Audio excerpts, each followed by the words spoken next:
That's ಗಣಿತ ಚಾನಲ್ಗೆ ಸ್ವಾಗತ. ದಯವಿಟ್ಟು ಲೈಕ್ ಮಾಡಿ, ಶೇರ್ ಮಾಡಿ ಹಾಗೂ ಸಬ್ಸ್ಕ್ರೈಬ್ ಮಾಡಿ. ಇವಾಗ ಡೇಟಾ ಹ್ಯಾಂಡ್ಲಿಂಗ್ ಚಾಪ್ಟರ್ನ ಮಾಡೋಣ. ಡೇಟಾ ಹ್ಯಾಂಡ್ಲಿಂಗ್ ಚಾಪ್ಟರ್ ಅನ್ನೋದು ತುಂಬ ಸುಲಭ, ತುಂಬ ಸ್ಕೋರಿಂಗ್ ಸಬ್ಜೆಕ್ಟು. ನಿಮಗೆ ಇದರಲ್ಲಿ ಮಾರ್ಕ್ಸ್ ತುಂಬ ಈಸಿಯಾಗಿ ಬರುತ್ತೆ. ಯಾಕಂದರೆ ಇದರಲ್ಲಿ ಜಾಸ್ತಿ ಏನೂ ಇಲ್ಲ, ಅವರೇ ಡೇಟಾ ಎಲ್ಲ ಕೊಟ್ಟಿರ್ತಾರೆ. ಡೇಟಾ, ಟೇಬಲ್ಲು, ಗ್ರಾಫು ಎಲ್ಲ ಅವರೇ ಕೊಟ್ಟಿರ್ತಾರೆ. ನಾವು ಬರೀ ಅದನ್ನು ನೋಡಿ ಉತ್ತರ ಬರಿಬೇಕು ಅಷ್ಟೇ. ಇವಾಗ ಹೇಳಿ, ಈಗ ಈ ಪಿಕ್ಚರ್ಸ್ ಎಲ್ಲ ನೋಡಿ, ಎಷ್ಟು ರೋಸ್ ಇದ್ದಾವೆ? 1 2 3 4 5 6 7 8 9 10. ಲೋಟಸ್ ಎಷ್ಟಿದೆ? ಲೋಟಸ್ ಇಲ್ಲಿದೆ 1 2 3 4 5 ಲೋಟಸ್. ಇದೇ ರೀತಿ ಪಿಕ್ಚರ್ನ ನೋಡಿ ಎಷ್ಟೆಷ್ಟಿದೆ ಅಂತ ಬರೀರಿ. ಇವಾಗ ಹೇಳಿ, ಯಾವ flower more in number? Okay, sunflower ಎಷ್ಟಿದೆ ಇದನ್ನು ಬರೆಯೋಣ. 1 2 3 4 5 6 7 8. ಹೈಬಿಸ್ಕಸ್ ಎಷ್ಟಿದೆ? 1 2 3 4 5. ಇವಾಗ ಹೇಳಿ, ಇವಾಗ ಈ ಟೇಬಲ್ನ ನೀವು ಬರೆದಿದ್ದೀರಾ. ಇವಾಗ ಈ ಕ್ವೆಶ್ಚನ್ಸ್ನ ಆನ್ಸರ್ ಮಾಡಿ. Which flowers R more in number? ಯಾವ ಫ್ಲವರ್ ಜಾಸ್ತಿ ಇದೆ? Rose. Which flowers R less in number? ಯಾವ ಫ್ಲವರ್ ಕಡಿಮೆ ಇರೋದು? ಎರಡೂ ಕಡಿಮೆ ಇದೆ. ಲೋಟಸ್ಸು ಕಡಿಮೆ ಇದೆ, ಹೈಬಿಸ್ಕಸ್ಸು ಕಡಿಮೆ ಇದೆ. ಅದಕ್ಕೆ ನೀವು ಎರಡೂ ಬರಿಬೇಕು, ಲೋಟಸ್ಸು, ಹೈಬಿಸ್ಕಸ್ಸು. ಇವಾಗ which flowers are same in number ಅಂದರೆ ಈ ಟೇಬಲಲ್ಲಿ ಯಾವ ಫ್ಲವರ್ಸ್ ಈಕ್ವಲ್ ಆಗಿದೆ ಅಂದರೆ ಮತ್ತೆ lotus, hibiscus. What is the total number of flowers? ಒಟ್ಟು ಎಷ್ಟು ಫ್ಲವರ್ಸ್ ಆಯಿತು ಅಂದರೆ ಏನು ಮಾಡಬೇಕು? ಆ್ಯಡ್ ಮಾಡಬೇಕು.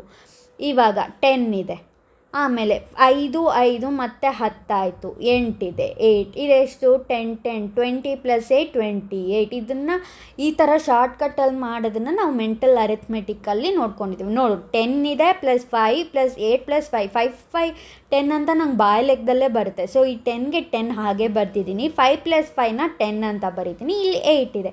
10 + 10 20 ಅಂತ ನಂಗೆ ಗೊತ್ತು. 20 + 8 28. ಸೊ ಒಟ್ಟು ಎಷ್ಟು ಫ್ಲವರ್ಸ್ ಆಯಿತು ಅಂದರೆ 28. ನೋಡಿ, ಇದನ್ನೇ ನಾವು ಮಾಡಿರೋದನ್ನೇ ಅವರು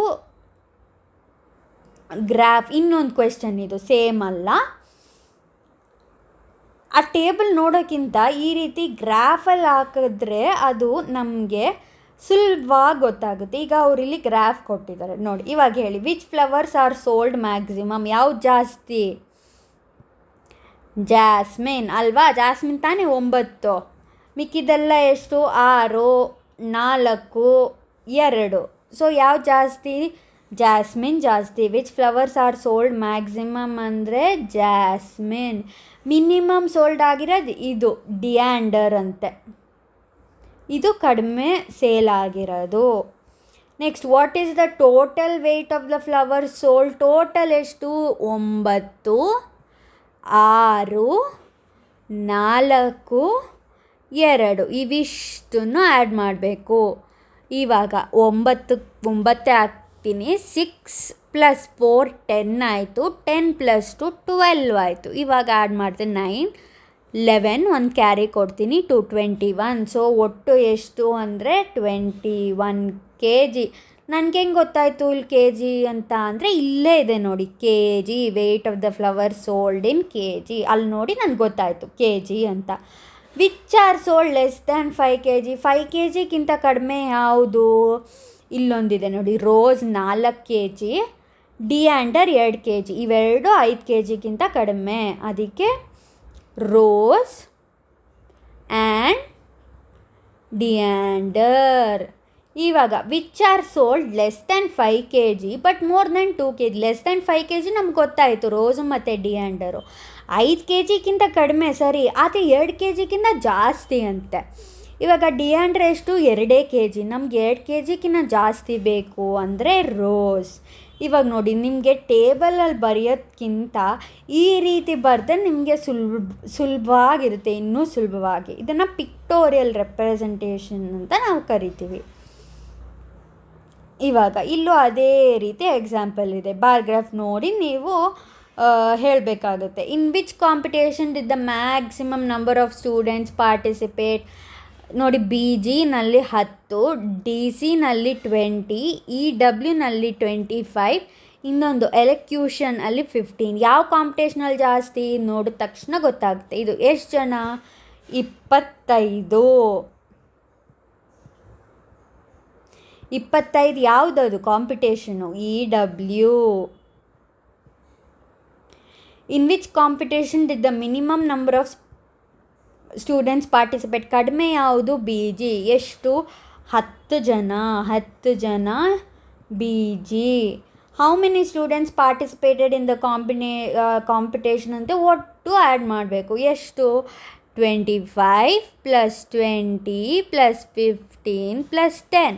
ಇವಾಗ 25 ಜಾಗದಲ್ಲಿ 25 ಹಾಗೆ ಬರಿತೀನಿ. 20 + 10 ಏನು?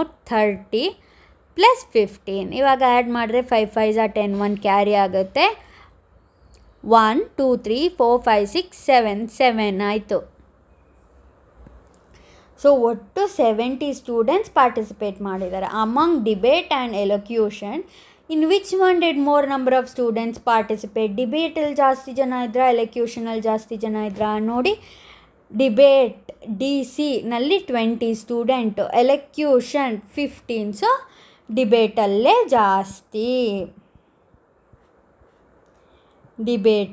ಜಾಸ್ತಿ. ಗ್ರಾಫ್ ನೋಡಿಕೊಂಡೇ ನೀವು ಉತ್ತರ ಬರಿಬೋದು. ತುಂಬ ಈಸಿ ಇದು. ಗ್ರಾಫ್ ನೋಡಿ ಉತ್ತರ ಬರೀರಿ ಅಷ್ಟೇ. In the bar chart of favourite food items like by 25 student. See this and answer. Which food item is like by maximum number of students? 9 ಅಲ್ವಾ? ಇಡ್ಲಿನೇ ಜಾಸ್ತಿ, 9 ಇಡ್ಲಿ. ಈಗ which food item is like by more than 6 students but less than 8? More than 6 ಯಾವುದಿದೆ? ಇಲ್ಲಿ 9 ಇದೆ, ಇದು more than 6. ಇಲ್ಲಿ ಚಪಾತಿ ಇದೆ, more than 6. Dosa 5 ಬರಲ್ಲ. ಇದು ಮೋರ್ ದ್ಯಾನ್ 6ಅಲ್ಲಿ 2 ಇದೆ. ಆದರೆ ಅವ್ರು ಇನ್ನೊಂದು ಕಂಡೀಷನ್ ಕೊಟ್ಟಿದ್ದಾರೆ, more than 6 but less than 8 ಅಂತೆ. More than 6 but less than 8 ಅಂದರೆ ಯಾವುದೂ ಇಲ್ಲ, 0. ಹೌದಲ್ವಾ?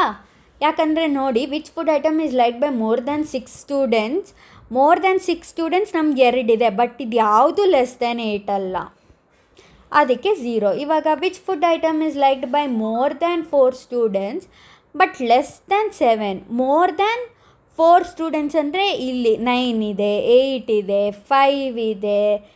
ಮೋರ್ ದ್ಯಾನ್ 4 ಸ್ಟೂಡೆಂಟ್ಸ್ ಅಂದರೆ 3 ಇದೆ. ಆದರೆ ಲೆಸ್ ದ್ಯಾನ್ ಅಂತ ಅವ್ರು ಕಂಡೀಷನ್ ಕೊಟ್ಟಿದ್ದಾರೆ.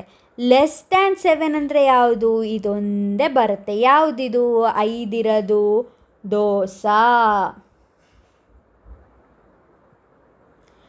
Which food item is liked by very few students ಅಂದರೆ ಇದು ಪೂರಿ, 3.